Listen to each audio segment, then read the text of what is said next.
Hey there, Facebook family. How are you on this amazing Wednesday night? This is Jacqueline Turnbow of Vision Concepts LLC, serving people on purpose, one destiny at a time. We're coming to you with another broadcast from Good Night Biz Talk platform, and we are happy to be here yet again. All right, well, we started a little series. We are, first of all, this is Mastery May. Yes, Mastery May. We are determined to master some things in May. Yes, indeed. Hopefully, you have done that. Hopefully, there's things that you have determined you want to master, whether it's in your business, whether it's in your community, in your home.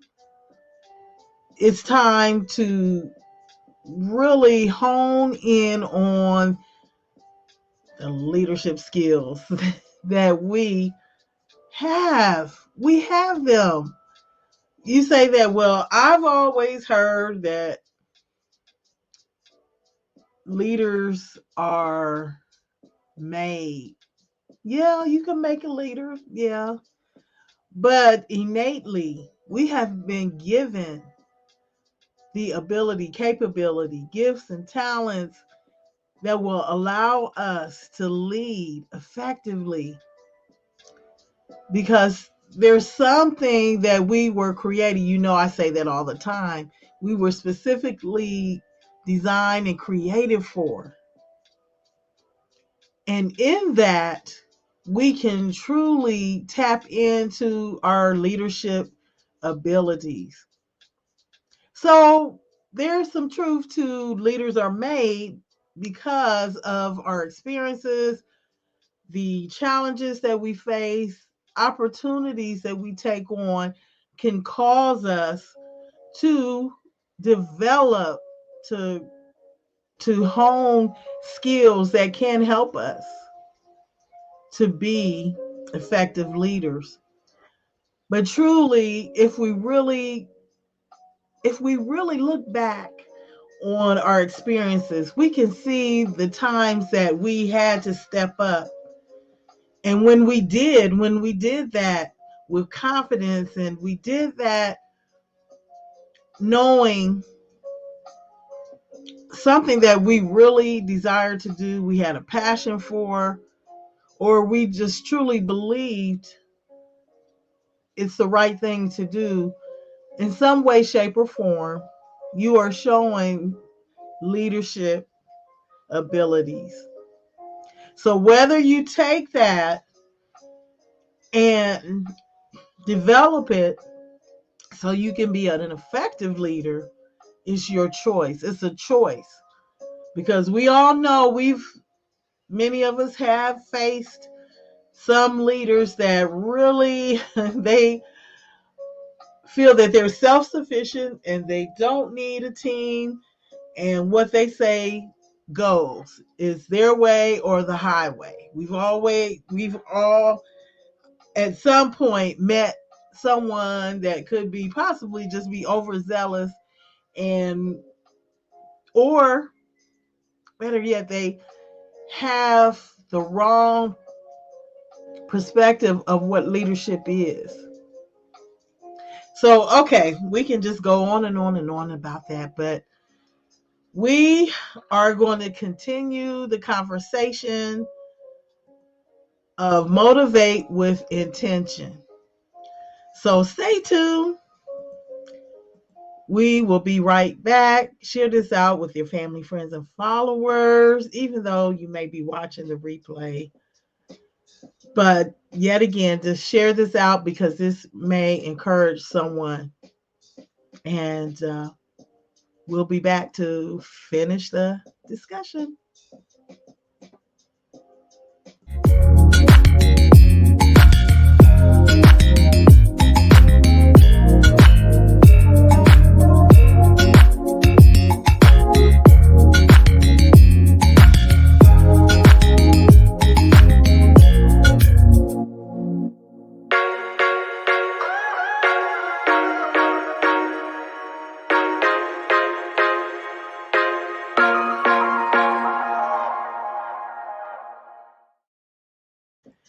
Well, again, welcome to Good Night Biz Talk. Well, let's let's take a look at some other points that we can give attention to or focus on in regards to motivate with intention.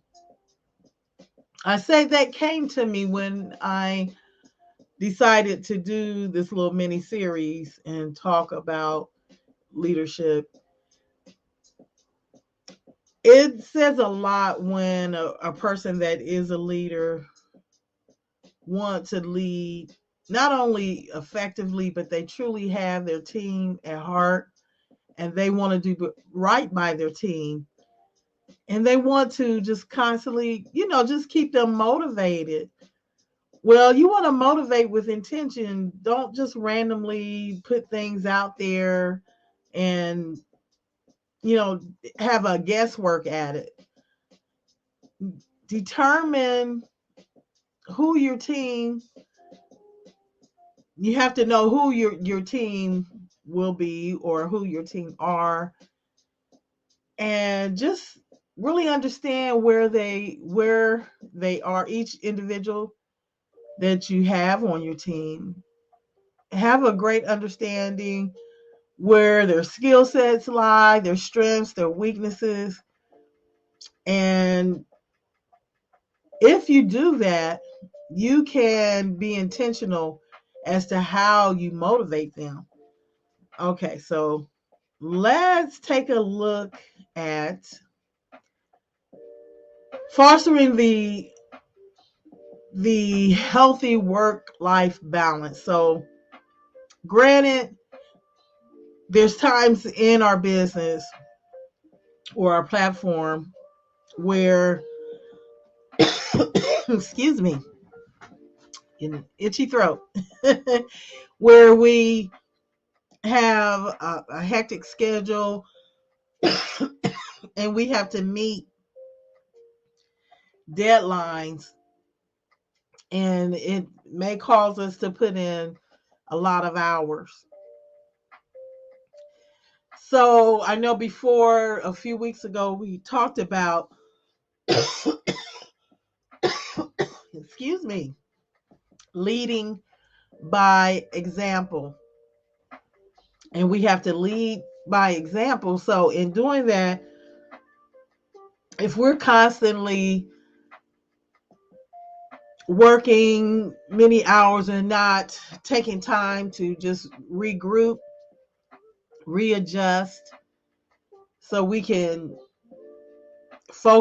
keep our focus where it needs to be, and have a level head, a clear or clarity as to what we're facing, we need to present that to our team and be an example of that. So we should never allow ourselves to create an environment that will not encourage our team members to to uh, get burned out and not see the need to take some personal time. Now I know there's some that may say, well, if you do that too much, people will abuse that. Well, if you are effectively leading your team and you're being forthright on what's going on with them and with the project, and you're keeping them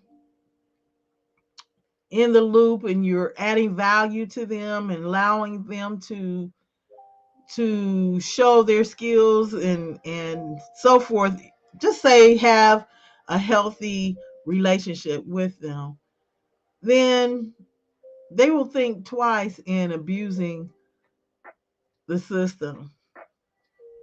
So there's times when you may have given someone a project and they refuse to go on their breaks, or because they feel like they just have to get this done, or they skip skip lunch sometimes, or they don't take a vacation, and you don't provide some flexible a flexible work environment, then it's easy for them to get caught up and get in the burnout mode. So you don't want that to happen. So there may be some of you that see this and say, well, none of this applies to me because I don't have a team. I am a one man, one woman show, and that's it. That's all. Well, we stated last evening that you may have contracted someone. You may have uh, maybe in a collaboration with someone. Even if someone's volunteering, if you have an intern, you still can apply a healthy work life balance environment. And so when you're setting up also consider this, when you're setting up your business and you're putting the framework together for your small business. You could be a startup, just forming the various things that you are going to be doing. Consider how you're going to interact with your team. What does your team look like? What are the needs of your team? If you're considering all these things up front and you put the necessary things in place that can encourage them, motivate them, it's going to be much easier for you. So, even though you may not have a team or you may just be starting up your business, think like a leader. Be ahead, think ahead, and start planning now what type of environment that you want to set up for your team. Okay, the next one is encourage innovation and creativity. All right, so there's a lot to be said about that. But you definitely want to allow the creativity to flow in your team.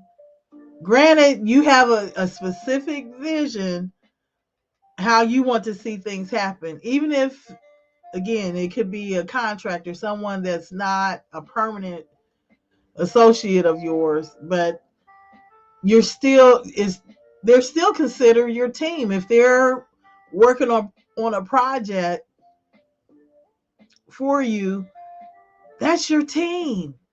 And so you want to always encourage innovation and creativity. Just have that type of environment that they feel that they are welcome, their ideas are welcome. Not saying that they're going to just take the reins and just take charge and roll over you like a steamroller and just go roughshod and haywire. No, but you should allow individuals to give their ideas and even encourage them to take a risk in something that they may not have a lot of experience in, but it's something they want to try. If it's not going to cause issues for your project or your business, you can gradually implement the different things that they want to do and just encourage them to be committed to see it through. And then they can learn from it. Recognize, excuse me, recognize them when they have ideas, when they work, and even if they don't, even if even though they may have tweaked some things that they suggested and it still didn't work, still commend them for having the idea and possibly do some research to see, okay, well, what went wrong? What can we do better? So just definitely just allowing people to hone their skills and their creativity. You want to avoid micromanaging at all costs. So that's a topic all by itself, and we won't delve into that. But encouraging your team, to be innovative and to bring some creativity to the table. And then lastly, foster a culture of continuous improvement. Now, we just stated, okay, let people be creative, even if the situation fail. Hopefully, they learn from it. But there is what we call, and you know it, constructive criticism. So that's where this will come in to place if something is not working and you want to hone in on your leadership skills and encouraging them not to give up just because it's not working. Help them to be open to learn and to improve.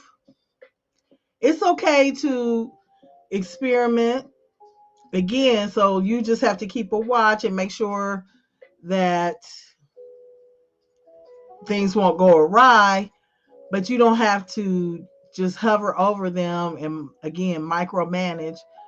But you can as a team be supportive and keep a watchful eye and make sure they don't go off the beaten path.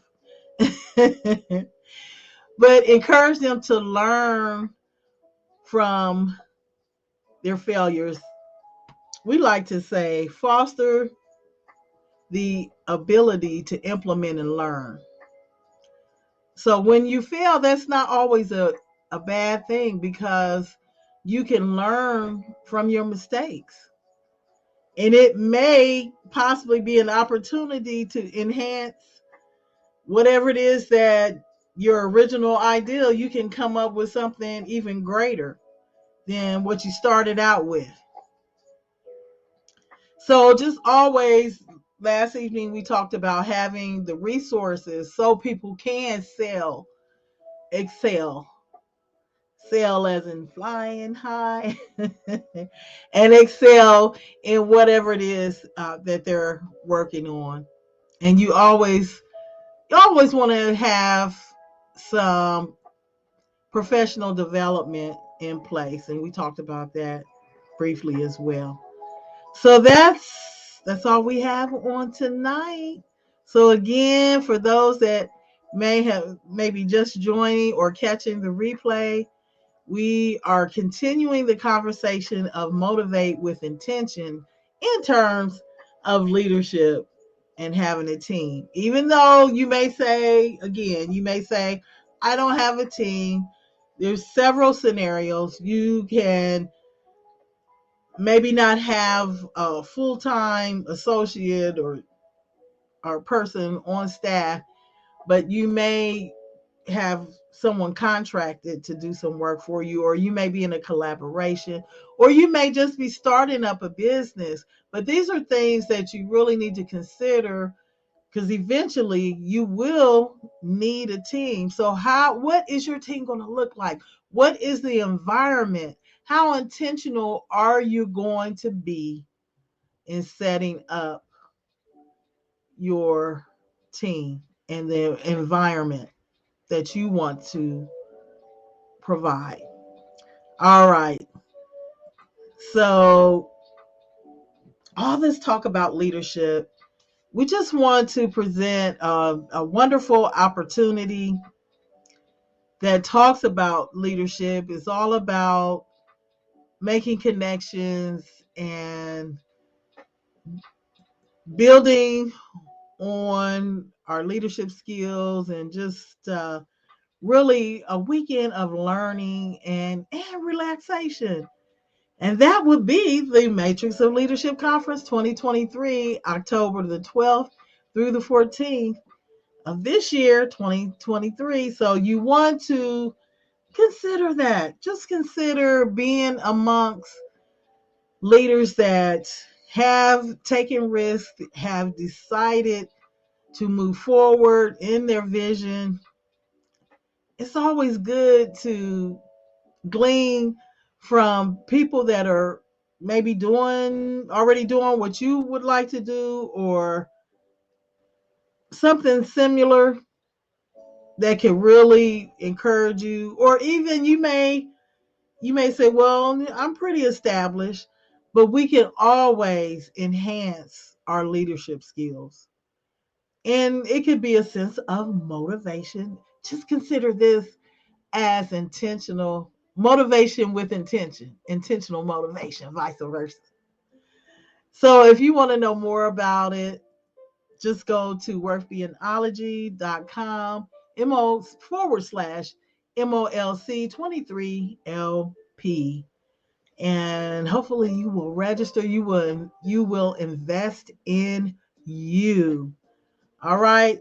So appreciate this time, and we'll be coming back. So remember, you can do that thing that God has specifically designed you to do. You can do what He's created you to do. And if you don't know the Lord Jesus Christ as your Savior, say yes to Him today. Just say yes. He can help you truly be an effective leader, have